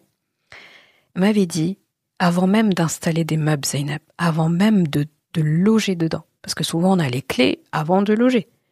Elle me dit, t'as mémorisé Al-Baqara vu que t'as appris le Coran. Récite Al-Baqara en entier dans cette maison. Il faut que toutes les pièces de la maison aient entendu ta récitation de Al-Baqara. Je me suis exécutée. Je l'ai pas regretté. Et après, c'est resté une habitude tout le temps. Donc avant d'habiter quelque part, avant d'acquérir un local, on lance Al-Baqara. On le récite, ou si on ne peut pas réciter, ou on ne sait pas réciter, ou il y a peu importe, tu lances ton cher préféré et tu mets Al-Baqara. Faut que ce soit audible. Tous les jours. Moi, j'ai instauré aussi quelque chose qui aide beaucoup. Les enfants, le soir, quand ils vont se coucher, je leur ai paramétré, vous savez, c'est comme les veilleuses, là, où j'ai le Alexa à la maison, et donc j'ai mis une routine où quand je dis bonne nuit à l'appareil, ils lancent Al-Baqara avec leur récitateur préféré. Et ils s'endorment avec ça. Non seulement ça met beaucoup de baraka, il y a plein de choses, je vais pas faire le parallèle, mais il y a tellement de choses que ça aide, que ça fait chez les enfants, subhanallah. Et j'ai eu la belle surprise de me rendre compte que ils ont mémorisé sans effort au moins les 10 premières pages de Baqara. Donc 1/5 de Baqara. Baqara, c'est 50 pages en moyenne. Eh bien, le premier hizb, presque mémorisé, on va dire. Du petit qui a 5 ans à l'aîné qui en a 10. Je me suis dit, une fois je l'entends réciter comme ça, je le regarde, je dis mais...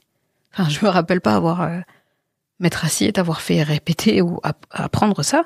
Et en fait, c'était la veilleuse. Parce que elle va se lancer en entier. Bon, bien sûr, entre-temps, ils se sont endormis. Donc, finalement, ils se rappellent peut-être pas de la fin. Et ça se lance comme ça. Moi, entre-temps, je vais faire ma vaisselle, faire ce que j'ai à faire, etc. Et eux, ils sont dans leur chambre. Moi, j'entends le Baqara en même temps. Et quand ça s'est arrêté, je sais que c'est la fin de la sourate. Et c'est tout. Et ça fait des mois. Ouais, ça fait quelques mois maintenant, bientôt 1 an que j'ai instauré ça. Et déjà, le rituel d'endormissement, ça va plus vite. Après qu'on ait passé du temps avec eux, on fait les adhkar, etc.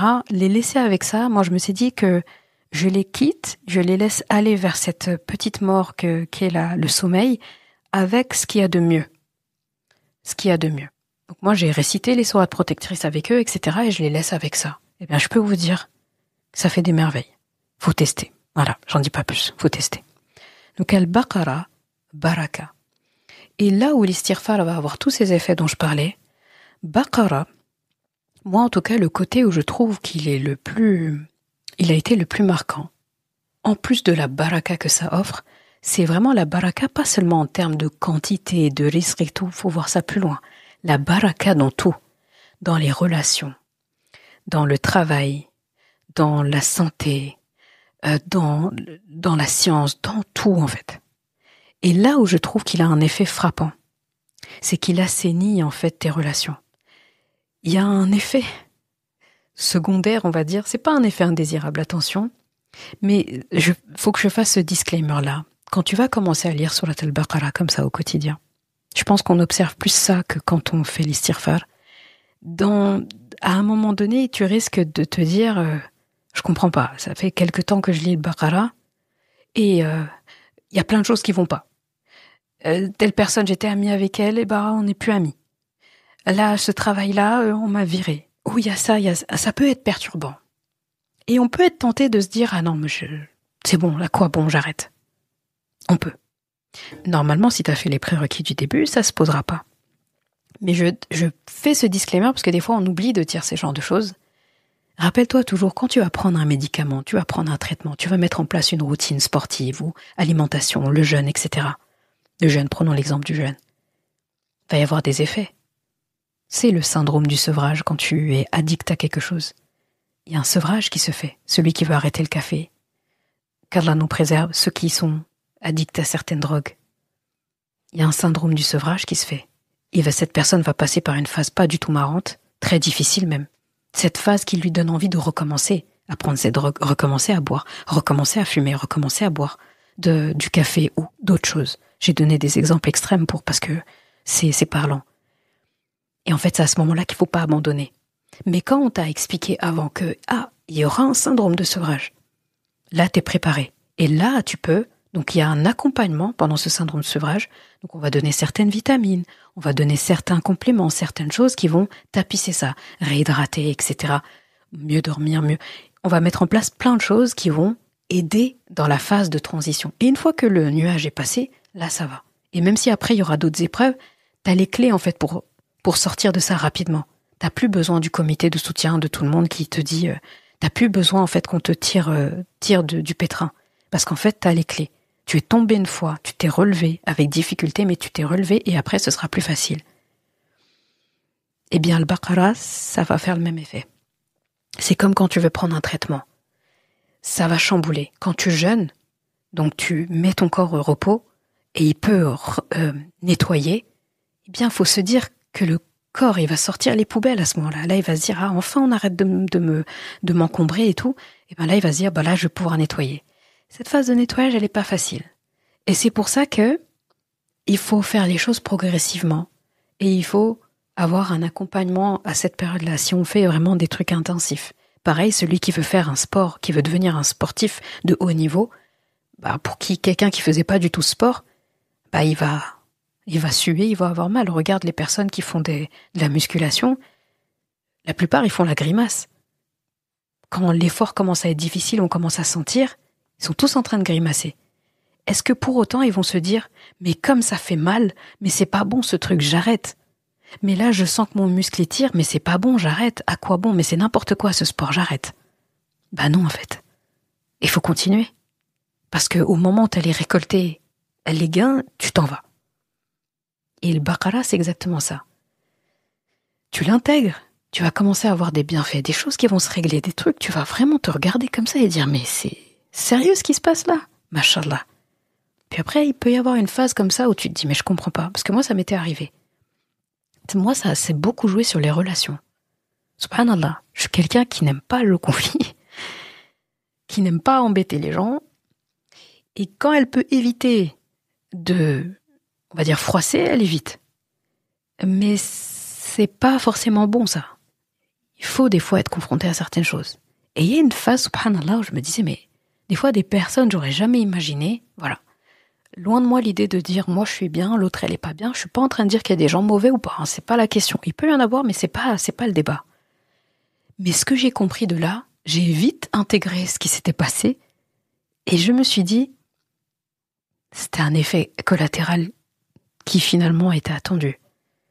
En fait, le Coran, de manière générale, agit comme ça, Baqara encore plus. Il agit comme un ami qui est jaloux. Ton meilleur ami est le meilleur des amis que tu puisses avoir. Il entre dans ta vie, il devient il fait irruption dans ta vie régulièrement parce que tu lui accordes du temps, donc en échange, il fait irruption dans ta vie au moment où tu en as besoin. Et, en fait, quand je dis il est jaloux dans le sens, il va pas être ami avec toi et te laisser avec des personnes, soit qui te font pas avancer, soit qui te font reculer, soit, en fait, tu t'améliores pas avec ces gens et c'est l'inverse. Et ils te font pas du bien. Pas dans le sens, mon bien-être, où ils respectent pas mes limites, tout ça. Non, vraiment, cette personne, tu régresses avec. Ou ta présence ne lui apporte pas plus que ça. Ça peut être toi qui n'es plus un bien pour elle et elle qui n'est plus un bien pour toi. Et là où toi, tu n'aurais pas intenté ce genre d'action de toi-même, tu vas pas te dire, on arrête là, parce que c'est douloureux, parce que tu te dis, mais cette personne m'a rien fait pour que je fasse ça, et l'autre aussi va se dire la même chose. Et bien là, Allah vient prendre les rênes, et il éjecte les gens dans ta vie. Et toi, il t'éjecte aussi de la leur. Et il te met avec d'autres personnes, et il te dit, ce sont eux tes sahib, ce sont eux tes compagnons. Pour ce point, c'est avec eux que tu dois aller. Pour d'autres catégories, c'est avec eux que tu dois aller. Et ça fait mal, c'est douloureux, parce que on se dit, pourquoi? Je comprends pas. Et en fait, quand tu laisses Allah faire, ça se passe très bien tout le temps. Et aujourd'hui, quand je regarde ce que je pensais être des amitiés, en tout cas, je me dis que heureusement, en fait, surtout quand tu te trouves à certaines phases de ta vie, tu te dis, heureusement que dans cette phase de ma vie où je me trouve, ces gens-là n'étaient plus là. Parce que s'ils avaient été là, maintenant que je comprends avec du recul, ça aurait pas fait un bon mélange. Ou moi, dans leur vie, j'aurais pas été le bon mélange. Et on accepte. Et à la fin, en fait, il y a des gens qui entrent dans notre vie, et des gens qui sortent. Une visite, comme il y a une expression sénégalaise qui dit ça, une visite, elle fait toujours plaisir. Si c'est pas à l'arrivée, c'est au départ. Ça fait toujours du bien, en fait, quand les gens sont là. Soit c'est quand ils viennent dans notre vie, soit c'est quand ils sortent. Et à la fin, en fait, on est des êtres humains, on est indispensable pour personne, et personne n'est indispensable à nous. Il n'y a qu'Allah qui a ce rôle, As-Samad. N'est-ce pas? Donc, ça c'est un disclaimer. J'ai fait plein de disclaimers aujourd'hui, mais faut s'y retrouver. Par rapport à Al-Baqarah, faut s'attendre à ça. Là, je suis en train de te dire, tiens bon, t'inquiète pas. Ça fait partie du process et ça va bien se passer. Si tu vois des choses qui opèrent comme ça et de toi-même ça se serait pas passé comme ça, fais confiance au process, fais confiance à Allah, tout simplement. Donc Baqarah, vraiment, excellent, vraiment excellent. Baqarah, baraka. Vraiment, faut pousser plus loin. Là aussi, je salue ma sœur Nourhan qui va se reconnaître et qui, machallah, pareil, partageait énormément autour de Baqarah, incitait les sœurs de ses groupes, de son groupe à beaucoup faire ça. Je crois, ouais, son compte c'est Amélioration sur Instagram. Et elle faisait beaucoup de rappels par rapport à Al-Baqarah, Baraka, Baqarah, etc. Et donc, je lui fais hommage aussi. Faut pas l'oublier dans les doigts. Moi, j'aime bien les gens comme ça, qui ont des bons plans, en fait. Et ils réveillent les troupes. Et ils disent à tout le monde, allez, on lit. Et en fait, les sœurs lui rapportent des témoignages. Depuis qu'elle lit Baqarah, il s'est passé ça, et ça devient, on peut plus s'en passer. Qu'on l'ait mémorisé ou pas, qu'on en lit un verset, 10 versets, une page, toute la sourate. Si tu veux lire toute la sourate tous les jours et que t'es capable, fais-le. Le professeur Salam, il a passé une nuit, une rakaat, il a lu Baqarah en entier, c'est arrivé qu'il le fasse. Après, c'est Rasulullah sallam. Mais si tu veux la lire en entier, fais. Si tu veux la découper en 5, tu la divises en 5, 10 pages par jour. Si tu veux la diviser en 12, comme tu souhaites. Si tu veux la faire sur un mois. Et si tu veux juste sans suivre un rythme précis, et te dire, aujourd'hui, je lis ce qui m'est facile de lire de Baqarah. Ma tayassara min surat al-Baqarah. Aujourd'hui, je lis et je m'arrête là. Ok, là où je me suis arrêtée, je me suis arrêtée à la moitié. C'est ce que j'ai pu faire. Et demain sera un autre jour. L'essentiel, c'est que tous les jours, il y a Baqarah dans l'équation. Voilà. On a abordé 2 bons points. 2 points du trio gagnant et 2 prérequis. Il nous reste le 3e et le dernier. C'est Tahajjud. Là aussi, j'ai consacré tout un épisode sur Tahajjud. D'ailleurs, ça fait partie des plus écoutés. Et je suis très contente. J'ai eu beaucoup de témoignages de retour jusqu'à aujourd'hui de gens qui ont commencé à intégrer Tahajjud. Et vous pouvez pas me rendre plus heureuse que de me dire j'ai commencé à intégrer Tahajjud. C'est magnifique. Là, je vous dis félicitations parce qu'en fait, vous offrez le monde, tout simplement. Donc là aussi, je vais pas répéter parce que j'ai vraiment beaucoup détaillé dans cet épisode-là. Et donc, je t'invite à l'écouter ou à le réécouter. Il y a tout dans ça. Donc le tahajjud, si je devais résumer, dire juste une chose, pour pas répéter comme j'ai dit tout l'épisode, le prophète sallallahu alayhi wa sallam a rapporté ces paroles.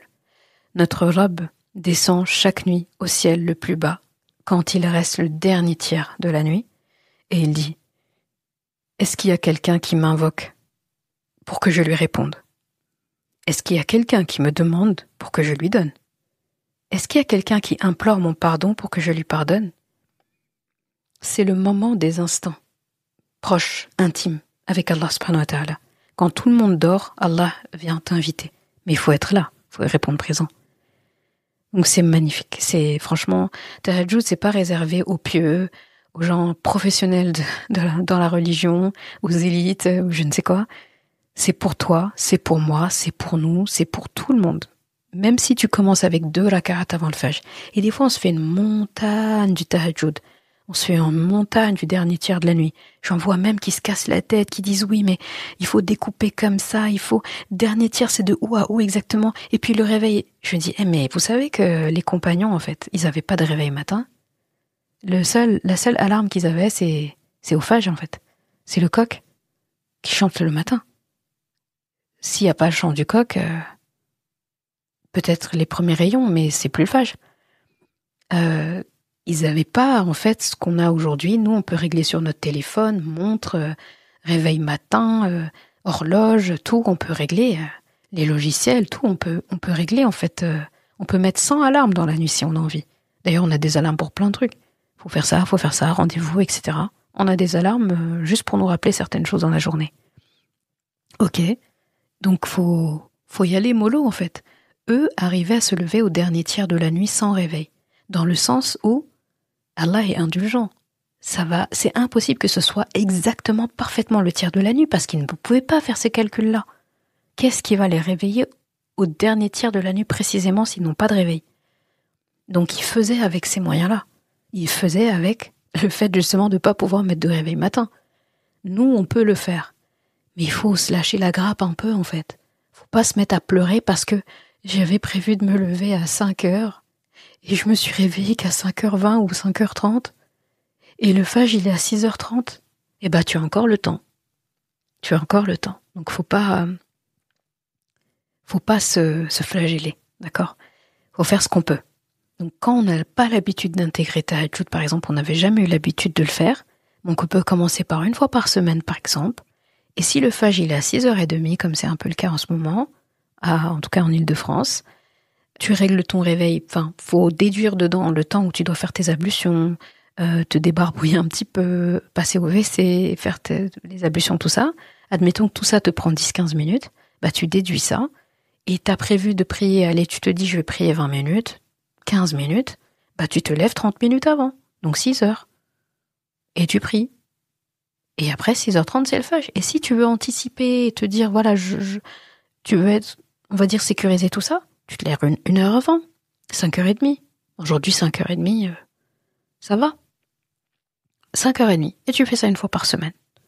Et si tu veux vraiment le garder, par exemple, tous les jours, dans ce cas, ça va être les 30 minutes avant le fajr. Et c'est pas obligé d'être le dernier tiers aussi de la nuit. La fin du dernier tiers, ça peut être le début du tiers. Ceux qui ont la chance, machallah, d'être réveillés par des bébés la nuit qui veulent être allaités, machallah, vous verrez plus vos bébés de la même manière. Là, vous allez vous dire que c'est un réveil naturel qu'Allah vous a offert en plus des autres, qui vous a offert à vous et qu'il n'a pas offert à d'autres personnes au même moment dans la nuit, et vous avez un réveil gratuit pour faire tahajjud. Faut en profiter. Quelqu'un qui a une insomnie, comme ça, soudaine, c'était pas prévu, il a une insomnie. Tahajjud, ma sœur. Tout simplement, tahajjud. Ça, c'est vraiment... c'est un cadeau que t'espérais pas. Faut le saisir. Et après, tu pries ton tahajjud, ça peut être 2h du matin, ça peut être 3h du matin, tu pries, tu vas dormir. Déjà, tu vas taper ton meilleur sommeil, et en plus de ça, t'as pu te lever. Et après, tu te lèves au fajr. Donc vraiment, faut... Tahajjud, de toute façon, comme Ibn Qayyim rahimahullah disait, il disait que c'était une... Tahajjud, c'est l'équivalent d'une flèche qui ne rate pas sa cible. Genre, c'est une flèche qui est tirée, qui peut que atteindre sa cible. Une flèche qui rate jamais sa cible. C'est ce qu'il disait du tahajjud. Et écoute l'épisode parce que ça en vaut le détour. Par rapport au tahajjud. Donc voilà, j'ai parlé des 3. Et pourquoi est-ce que ce combo-là, ce trio, il marche? Al-Istighfar va nettoyer le cœur. Al-Baqara, ça va fortifier la maison, la vie quotidienne. Tahajjud, il va élever ton âme et nourrir le lien que tu as avec Allah subhanahu wa ta'ala, même si en réalité tous les 3 font ça. Mis ensemble, je trouve, c'est une triple protection, une triple lumière, une triple baraka. Tout est décuplé. En fait, tu maximises le potentiel de chaque. Et il faut vraiment imaginer une serrure, une clé et une main qui ouvre la porte. Séparément, ça a de la valeur. La porte a de la valeur, la clé a de la valeur, la main a de la valeur. Mais ensemble, ça change tout. Ça fait une action. D'accord ? Donc, comme je disais, je t'ai donné plein d'astuces ici parsemées pour pouvoir appliquer ça facilement. Et il n'y a plus qu'à. Donc, il n'y a pas besoin de tout révolutionner du jour au lendemain. Il faut commencer petit, mais il faut le faire tous les jours. Donc, tous les jours, tu peux mettre 100 la ilaha illallah, quelques salat ala nabi. Tous les jours, tu peux faire 1000 istighfars, franchement, tranquille, c'est faisable. Tous les jours, tu peux lire quelques versets de Surat al-Baqarah. Et chaque semaine, intègre at-tahajjud. Si tu peux le faire toutes les nuits, c'est encore mieux. Que ça devienne une routine, comme ceux qui ont besoin de faire du sport tous les jours, ou il y a ceux qui sont team, je fais 3 ou 4 fois par jour, je vais à la salle. D'accord ? Donc vraiment, la constance, c'est plus fort, plus puissant que les excès et les plus là, les surplus, mais qui sont ponctuels. Genre, je mets le paquet une fois et après, vas-y, je laisse pendant longtemps. Faut pas faire ça. D'accord ? Et là, je termine avec la ayah qu'on a lue au début. Cette ayah, elle était très forte. Pourquoi je l'ai choisie, celle-là ? Pourquoi elle m'a parlé ? Moi-même, je pense que je peux même pas vraiment me l'expliquer. Quand Allah dit « وَمَا كَانَ اللَّهُ لِيُعَذِّبَهُمْ وَأَنْتَ فِيهِمْ وَمَا كَانَ اللَّهُ لِيُعَذِّبَهُمْ وَهُمْ يَسْتَغْفِرُونَ » Donc, mais Allah ne les châtirait pas alors que tu es parmi eux. Il parle au prophète sallallahu alayhi wa sallam. En gros, tant que tu te trouves parmi eux, il n'y aura pas de châtiment sur ce peuple. C'est-à-dire, tant que tu te trouves parmi eux, il n'y aura pas le déluge. Il n'y aura pas la terre qui va se retourner sens dessus-dessous. Il n'y aura pas de tremblement de terre. Il n'y aura pas de châtiment effroyable, comme d'autres peuples ont eu. Et à chaque fois, d'ailleurs, les prophètes étaient extradés de tout ça. Ils étaient toujours... Allah les avait sauvés d'abord, et seulement après, quand eux, ils sont partis, après eux, le déluge. Allah a dit, il va pas les châtier alors que tu es parmi eux. Et après, il rajoute, et je pense que c'est la partie qui est la plus touchante, il rajoute, et il ne va pas les châtier, il va pas les punir, tant qu'ils demandent pardon, alors qu'il y en a qui demandent pardon. Et quand on lit cette ayah, on pourrait se dire, parce que normalement, chaque ayah qu'on lit, on doit se situer dedans, on doit voir en quoi ça s'applique dans ma vie, comment je peux appliquer ça. Celui qui lit le début de la ayah, il peut se dire, être pris de tristesse, de nostalgie, d'amertume et se dire, mais Rasulullah sallallahu alayhi wa sallam ne vit plus parmi nous. Donc, quelque part, il y a une espèce de danger où tu te dis, ah mais ça peut être très compliqué en fait pour moi. Si Allah décidait de nous châtier tous là, en fait, il pourrait le faire. Et il serait en droit de le faire. Si la corruption sur terre se répand, le façade sur terre, la turpitude sur terre se répand, comme aujourd'hui, c'est le cas. Aujourd'hui, c'est la turpitude de partout. C'est du n'importe quoi dans plein d'endroits. Donc si on en croit ce qu'Allah dit, Prophète Sam, il n'est plus parmi nous. Donc techniquement parlant, on pourrait être à risque d'un châtiment à tout moment. Et là, il y a la deuxième partie. Où Allah dit, et là c'est valable quand le prophète sallam était vivant et quand sallallahu alayhi wa sallam il n'est plus de ce monde. Et là Allah dit, et Allah il ne saurait les châtier alors qu'ils demandent pardon. Je sais pas si tu réalises. En fait, tant qu'on demande pardon, Allah ne nous châtiera pas. Allah dit, je vais pas les châtier tant qu'ils demandent pardon. Qu'est-ce qu'on attend ? Je suis un peu émue en parlant de ça parce que c'est fort. C'est-à-dire qu'Allah a fait preuve de rahma aux musulmans au temps du prophète sallallahu alayhi wa sallam, tant qu'ils étaient parmi eux et tant qu'ils faisaient istighfar, et on se rend compte qu'Allah, sa rahma, a dépassé et allé au-delà du vécu du prophète sallallahu alayhi wa sallam parce qu'il nous dit, et vous là qui lisez le Coran aujourd'hui, tant que vous demandez pardon, vous n'avez rien à craindre de moi. Je peux pas vous punir alors que vous demandez pardon. Allah ne fait pas ça. Qu'est-ce qu'on attend ? qu'Allah nous compte parmi les gens qui demandent pardon constamment, parmi les gens qui ont toujours la formule de tawhid, la ilaha illallah, à la bouche, de leur vivant et au moment de la mort. Et qu'Allah fasse qu'on le rencontre dans cet état de tawhid, d'unicité pure et sincère. Qu'Allah fasse de l'istighfar un quotidien sur notre langue. Qu'Allah fasse rendre nos langues humides de cette formule. Qu'Allah fasse que Baqara soit un habitant de notre maison comme un autre.